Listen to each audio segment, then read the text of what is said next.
அடுத்த பூந்தமல்லியில் நடைபெற்ற சலவை தொழிலாளர் சங்கத்தின் 2ஆம் ஆண்டு விழாவில் வேலைவாய்ப்பு மற்றும் கல்வி இடஒதுக்கீட்டில் எம்பிசி பட்டியலில் 3 விழுக்காடு உள் ஒதுக்கீடு வழங்க வேண்டும் என அல்லது எஸ்சி பட்டியலில் சேர்க்க வேண்டும் என்று அரசிடம் கோரிக்கை வைக்கப்பட்டுள்ளது. இந்நிகழ்ச்சியில் 100க்கும் மேற்பட்ட சலவை தொழிலாளர்களுக்கு முதலமைச்சரின் நலத்திட்ட உதவிகள் வழங்கப்பட்டது.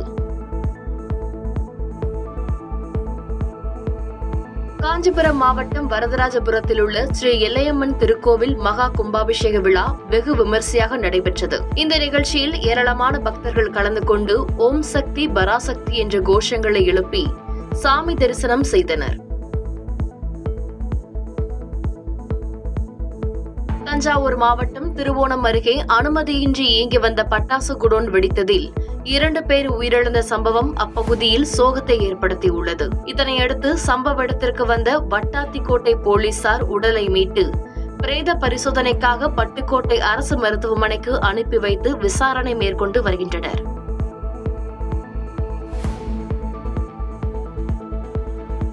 திருவாரூர் மாவட்டம் முத்துப்பேட்டை பகுதியில் வீடியோ கால் செய்து சிபிஐ என மருத்துவரை மிரட்டி பணம் கொள்ளையடித்த சம்பவம் அப்பகுதியில் பெரும் பரபரப்பை ஏற்படுத்தியுள்ளது. மேலும் இது தொடர்பாக 2 கைது செய்த சைபர் கிரைம் போலீசார் வழக்கு பதிவு செய்து விசாரணை மேற்கொண்டு வருகின்றனர்.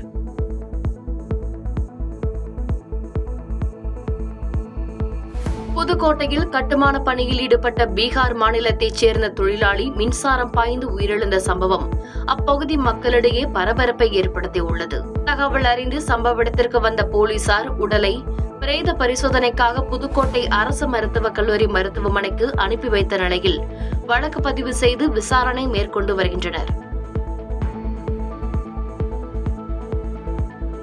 நீலகிரி மாவட்டம் கண்ணேரி கிராமத்தில் உணவு தேடி உலாவரும் கரடியின் சிசிடிவி காட்சிகள் வெளியாகி அப்பகுதி மக்களிடையே பெரும் அச்சத்தை ஏற்படுத்தியுள்ளது. மேலும் சுற்றித் திரியும் கரடியை விரட்டி உரிய நடவடிக்கை எடுக்க வேண்டும் என வனத்துறை அதிகாரிகளிடம் பொதுமக்கள் கோரிக்கை வைத்துள்ளனர். திருவாரூர் மாவட்டத்தில் நடைபயிற்சியின் போது 100கணக்கான மரங்களை நட்டு வளர்த்து வரும் வனத்துறை ஊழியரால் அந்த சாலையே அழகுற காட்சியளிக்கிறது. இதுகுறித்து வனத்துறை ஊழியர் சிவக்குமார் செய்தியாளர்களிடம் கூறுகையில், இந்த சாலை வெறிச்சோடி இருந்ததால் இதில் மரங்களை நட்டு வைத்தேன் எனவும், இதுபோல் பொதுமக்கள் அனைவரும் சொந்த விருப்பத்தோடு மரம் வளர்க்க வேண்டும் என்றும் கூறியுள்ளார். 2017 இங்கே வந்து வேலை பார்த்துக்கிட்டு இருக்கிறேன். வேலை பார்த்துட்டு இருக்கக்குள்ள டெய்லி கொஞ்சம் வாக்கிங் போகிறதுக்காக வருவேன். வாக்கிங் போகிறப்ப இந்த இடங்களை பார்க்குறப்போ ரொம்ப ஒன்றுமே வெறுமனையாக ஓன்னு இருக்கிற மாதிரி இருக்கும். சரின்னு சொல்லிட்டு இந்த இடத்த கொஞ்சம் ஏதாவது தூய்மை பணிகள் இருக்கணும்னு சொல்லிட்டு நல்ல சின்ன மரங்களாக நடணும்னு சின்ன சின்ன கண்ணுகளாக நடணும்னு சொல்லி நட ஆரம்பித்தேன். தூங்கு மூஞ்சி மரங்கள் தான் அதிகமாக இது பண்ணி நட்டுவிட்டேன். நட்டது இன்றைக்கி கிட்டத்தட்ட ஒரு 7-8 வருஷமாக பார்க்குறப்ப இன்றைக்கி இந்த மரங்கள் வந்து வளர்ந்து என்னை விட உயரமாக நல்ல விதமாக வளர்ந்துருக்குது. இது எல்லோரும் நீங்கள் வந்து பார்க்குறப்ப இந்த மாதிரி மரங்களை சும்மா ரோட் சைடில் எங்கெங்கே உங்களுக்கு டைம் கிடைக்குதோ அந்த டயத்தில் மரங்கள் நடுங்க. அப்துல் கலாம் சொன்ன மாதிரி எல்லா இடங்களையும் மரங்கள் நடுங்க. மதுரை மாவட்ட செயலாளர் சதீஷ்குமார் திருமணத்தை முன்னிட்டு மதுரை வந்த நடிகர் விஷால். இதனையடுத்து செய்தியாளர்களிடம் பேசிய அவர், மனதார வேண்டிக் கொண்டேன் என்றும் மதுரை மக்களின் பாசமும் சிரிப்பும் மாறாது என்றும் தெரிவித்த அவர், நடிகர் சங்க கட்டிடம் இன்னும் 3 மாதங்களில் பெரியதாகிவிடும் என்றும் தெரிவித்துள்ளார். ஒருத்தர் வந்து 4 மாசத்துல முடிக்க வேண்டிய கட்டிடத்தை வந்து தேவையில்லாமல் ஒரு எலெக்ஷனை நடத்தி அந்த எலெக்ஷன் நடத்துனதுக்கு அப்புறம் கவுண்டிங்கின்ற பேரில் ஒருத்தர் கேஸ் போட்டு அதுவும் 3 வருஷம் தள்ளி போட்டு அதுக்கப்புறம் வந்து கரோனா வந்தது. இதெல்லாம் பார்க்கும்போது 9 வருஷம் கடந்து போயிடுச்சு. இது 3 வருஷத்தில் முடிக்க வேண்டிய ஒரு விஷயம். பட் இருந்தாலும் இன்னொரு 4 மாதத்தில் வந்து இந்த கட்டடம் வரும், பெருசாக வரும். சேலம் மாவட்டம் அரசு பொறியியல் கல்லூரியில் முன்னாள் மாணவர்கள் நன்கொடை மூலம் புதுப்பிக்கப்பட்ட இசை மன்றத்தை கல்லூரி முதல்வர் விஜயன் திறந்து வைத்தார். இதனைத் தொடர்ந்து மாணவர்களிடம் பேசிய அவர், இதன் மூலம் மாணவர்களின் மன அழுத்தம் குறைந்து செயல்திறன் ஒருங்கிணைக்கப்பட்டு மேலும் மாநில அளவிலான கலைப் போட்டிகளில் மாணவர்கள் திறம்பட பங்கேற்க முடியும் என்று தெரிவித்துள்ளார். நீலகிரி மாவட்டம் உதகை ரோஜா பூங்காவில் வார விடுமுறையை முன்னிட்டு ஏராளமான சுற்றுலா பயணிகள் படையெடுத்த நிலையில் தொடர் மழையின் காரணமாக பூக்கள் சாய்ந்தும் அழுகிய நிலையிலும் ரசிக்க முடியாமல் காணப்பட்டது. இதனையடுத்து ஏமாற்றமடைந்த சுற்றுலா பயணிகள் கவலையுடன் வீடு திரும்பினர்.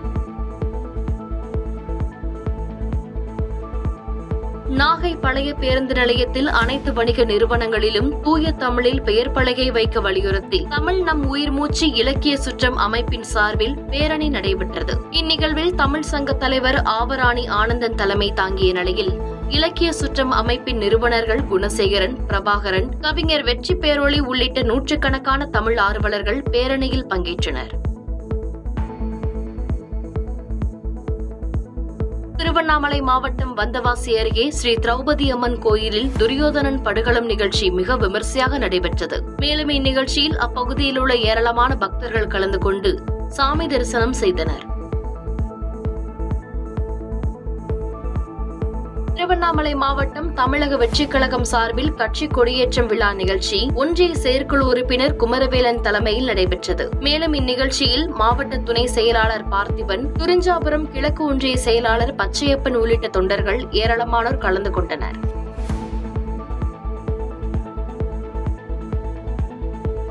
செய்திகளை உடனுக்குடன் தெரிந்து கொள்ள கீழ்கண்ட கேபிள் மற்றும் டிடிஎச் நெட்வொர்க்குகளில் எம்நாடு செய்தி தொலைக்காட்சியை காணுங்கள். பாதகம் செய்பவரை கண்டால் நாம் பயம் கொள்ளலாகாது பாப்பா. மோதி மிதித்துவிடு பாப்பா, அவர் முகத்தில் உமிழ்ந்துவிடு பாப்பா. அண்மை செய்திகளை உடனுக்குடன் தெரிந்து கொள்ள இணைந்திருங்கள் எம்நாடு தொலைக்காட்சியுடன்.